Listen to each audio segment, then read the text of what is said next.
Welcome back, my friends, to the Story Weaver After Dark, where we light a candle in the dark corners of cinema and see what looks back. Ghost stories have haunted the screen for over a century. Some scare the life out of you, others tug at your heart, and a few make you laugh at how unprepared you are for the afterlife. Tonight, we're diving into 15 of the most memorable ghost movies ever made. Some are terrifying, some are tender, and a few are just strange enough to keep you up way past midnight. So pull your blanket close, leave the hallway light on, and let's count down 15 spectral stories guaranteed to raise a few hairs and maybe a few goosebumps too. Number 15. The Woman in Black from 2012. Daniel Radcliffe traded Hogwarts for haunted houses when he stepped into this atmospheric chiller based on Susan Hill's Gothic novel. He plays a widowed lawyer named Arthur Kipps, sent to a remote English village to settle the estate of a deceased client. The townspeople seem friendly enough, but there's one topic they refuse to discuss: the black-clad woman who haunts the decaying Ill Marsh house. Her presence is linked to a chain of tragic child deaths that continue long after her own demise. The Woman in Black works because it remembers what makes ghost stories unsettling. It's not gore or screams, but isolation and grief.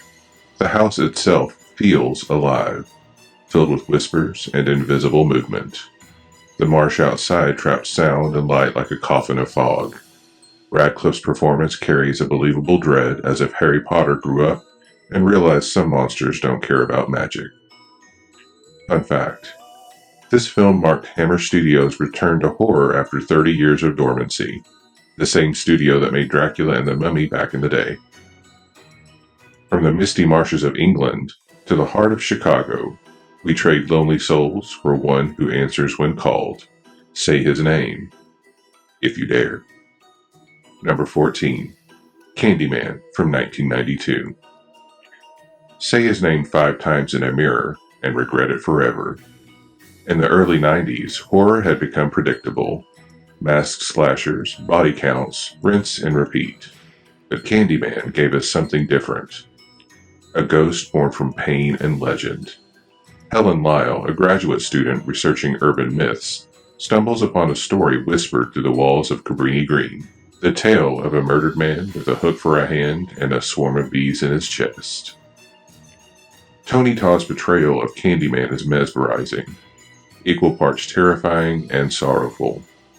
He's not just a monster, he's a martyr of racial injustice and forbidden love. Director Bernard Rose infused the film with symbolism about class, mythology, and the stories communities tell to survive fear. Fun fact: those bees in Tony Todd's mouth were real. He negotiated a $1,000 bonus for every sting. By the end of filming, he'd earned $23,000 the painful way. From the urban nightmares of Chicago to something a little softer. Not every ghost story ends in screams. Some end in tears. Number 13. Ghost from 1990. Patrick Swayze proved that love can survive even death in this supernatural romance that melted hearts and pottery wheels alike. Swayze plays Sam, a man murdered during a mugging who refuses to cross over until he can protect his girlfriend Molly, played by Demi Moore. Enter Whoopi Goldberg as Oda Mae Brown, a loudmouth psychic who suddenly finds out her act isn't an act anymore when Sam actually shows up needing help. Ghost became one of the biggest hits of the 90s because it gave us something horror rarely does: comfort. It's about love that refuses to die, about connection beyond the physical. That pottery scene has been parodied 1,000 times, but when you watch it in context, it still aches. Fun fact: Whoopi Goldberg won the Oscar for Best Supporting Actress for her performance, making Ghost one of the few supernatural films ever to win a major Academy Award. Of course, not every spirit wants to cuddle. Some houses don't want you to stay. They want you to scream. Number 12. The Haunting from 1999. Lily Taylor, Liam Neeson, Catherine Zeta-Jones, and Owen Wilson enter Hill House for what they think is a harmless sleep study. The house has other ideas. Based loosely on Shirley Jackson's novel The Haunting of Hill House, this 1999 version goes big. Massive sets, sweeping camera work, and ghosts that don't just bump in the night. They redesign your architecture. Hill House is a masterpiece of design.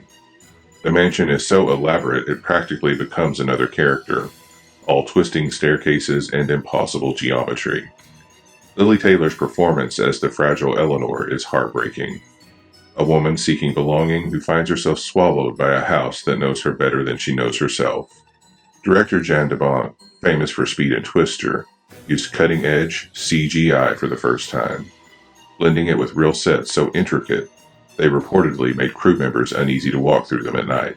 If The Haunting was a gothic ghost opera, our next film is its rebellious cousin, honoring Vincent Price while replacing subtle chills with blood-slick thrills. Number 11, House on Haunted Hill from 1999. Forget floating skeletons on strings. This 1999 remake of the 1959 Vincent Price classic amps the gore, the noise, and the chaos. Jeffrey Rush channels Price's gleefully sinister energy as Stephen Price, an eccentric theme park mogul who invites a group of strangers to spend the night in an abandoned asylum for $1 million prize. Naturally, the asylum is built on layers of cruelty and ghosts who are more than ready for company. This movie is late 90s horror distilled. Loud, flashy, and dripping with industrial metal attitude. It's more haunted funhouse than slow burn horror, but that's its charm. Rush delivers every line like he's savoring it, and the visuals are stylized to the point of fever dream. Fun fact: this film launched Dark Castle Entertainment, a studio created specifically to produce slick horror remakes. Without this movie, we never would have gotten Thir13en Ghosts or Ghost Ship, both products of that same gory, glossy imagination. From murderous mansions to mischievous spirits, it's time to lighten the mood a little. Number 10, High Spirits from 1988. If the last few films made you afraid of old houses, this one will make you want to move into one. Peter O'Toole stars as the owner of a crumbling Irish castle who decides to fake a haunting to attract tourists. Unfortunately for him, the resident ghosts aren't amused by his marketing scheme. High Spirits blends slapstick humor, romantic fantasy, and a paranormal charm. There's Daryl Hannah as a lovelorn ghost, Steve Guttenberg as an awkward American tourist, and a castle full of cheeky spirits who just want attention. It's silly, chaotic, and pure 80s charm. Fun fact: though critics were split, the movie has developed a small cult following thanks to its blend of romance and haunting humor. It's like if Beetlejuice visited Downton Abbey and everyone got drunk. And plus, it's one of the first appearances we ever see of Liam Neeson. But the giggles fade away. Our next haunting is documented terror, recorded, and classified by two people who saw things they'll never unsee. Number 9, The Conjuring from 2013. James Wan resurrected the haunted house genre in 2013 with The Conjuring. Based on the real-life case files of paranormal investigators Ed and Lorraine Warren, the movie follows a family in Rhode Island plagued by an unseen presence that targets the mother. The Conjuring works because it respects the classics.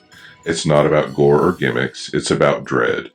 Long silences, slow pans, and that unmistakable feeling that someone's standing right behind you. Vera Farmiga and Patrick Wilson play the Warrens with warmth and compassion, grounding the supernatural in humanity. Fun fact: the real Perrin family visited the set during filming and claimed they could still feel the same oppressive energy that haunted them decades earlier. Some even left early because it was too much. And from cursed basements to cursed videotapes, 7 days is all you get. Number 8, The Ring from 2002.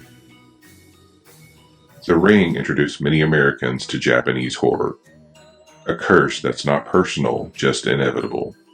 Naomi Watts stars as a journalist investigating a mysterious videotape that kills anyone who watches it within 7 days. She's skeptical, of course, until the phone rings. What makes The Ring terrifying is its mood. It's cold, damp, and patient. Every frame feels infected. The tape itself, a montage of disturbing imagery, is one of the most haunting creations in horror history. Fun fact: DreamWorks mailed unmarked VHS copies of the cursed tape to critics without explanation as part of the promotion. Some watched, some didn't, but everyone talked about it. But some curses don't wait 7 days. They attach, infest, and spread like a stain you can't wash away. Number 7. The Grudge from 2004. Based on the Japanese horror classic Ju-on, The Grudge follows an American nurse working in Tokyo who stumbles into a house cursed by rage. Once you step inside, it doesn't matter who you are. The curse follows you home. The Grudge introduced Western audiences to a different kind of ghost story. The rules are unclear, the ghost's unstoppable, and death feels inevitable. That unnerving croaking noise made by Kayako has been living rent-free in our collective nightmares for 20 years.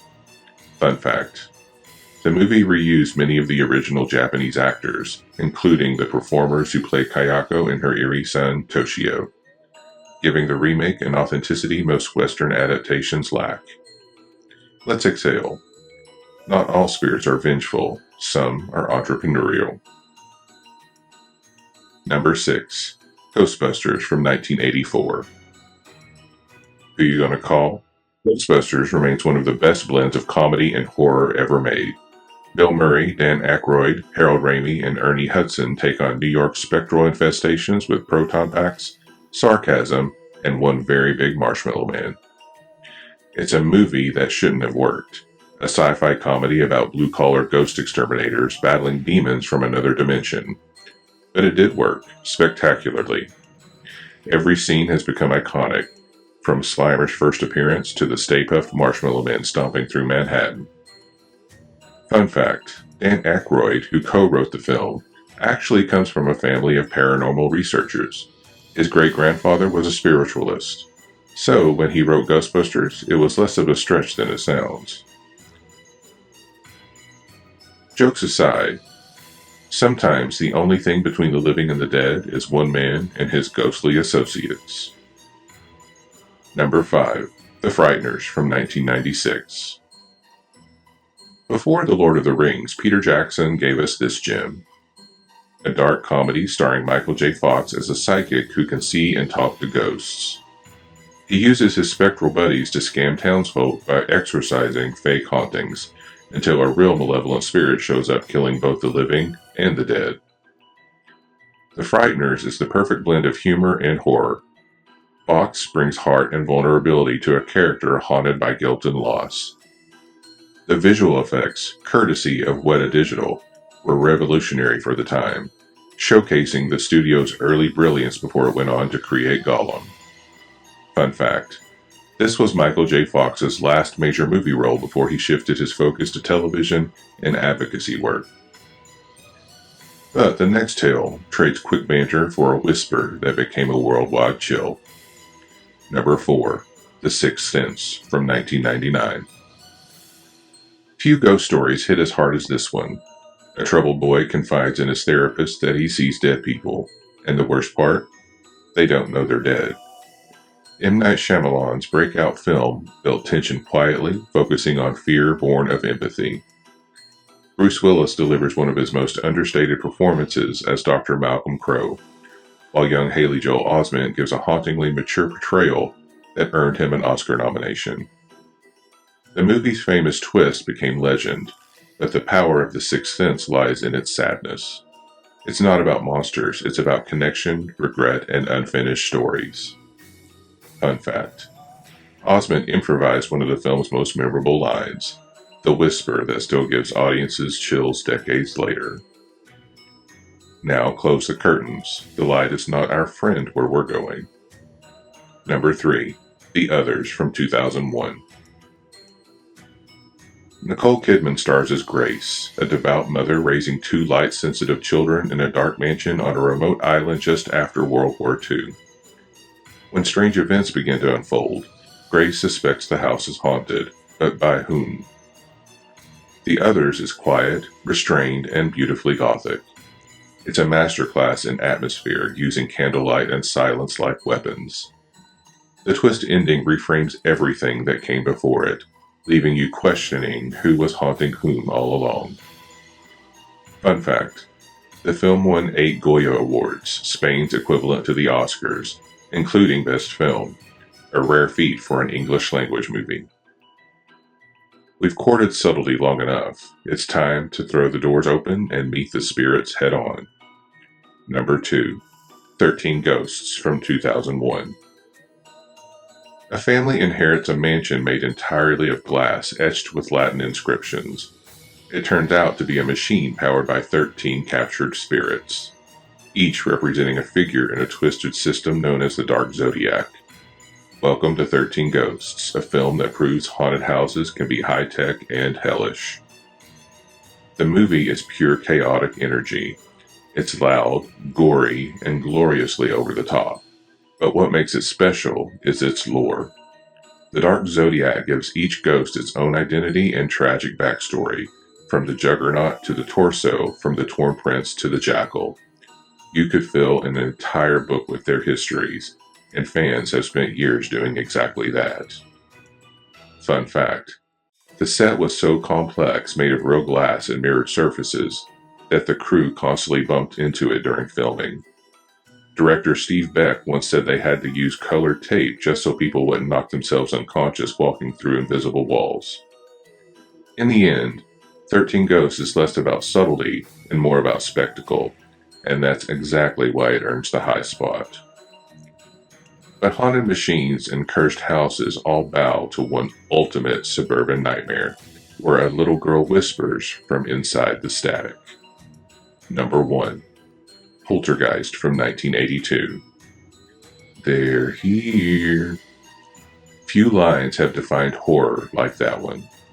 Tobe Hooper and Steven Spielberg teamed up for a story that took the haunting out of Gothic mansions and into the American suburbs. The Freeling family's new home seems perfect until their youngest daughter, Carol Ann, starts talking to the TV. Poltergeist mixes heart and horror with surgical precision. It's scary because it feels like it could happen to anyone. A family pulled apart by forces they can't understand, all under the glow of the television set. The special effects were groundbreaking, and the emotional core, parents fighting to save their child from another dimension, keeps it timeless. Fun fact: Poltergeist was rumored to be cursed due to tragic events surrounding its cast. Though most of those rumors have been exaggerated, still that aura of bad luck lingers in the public imagination.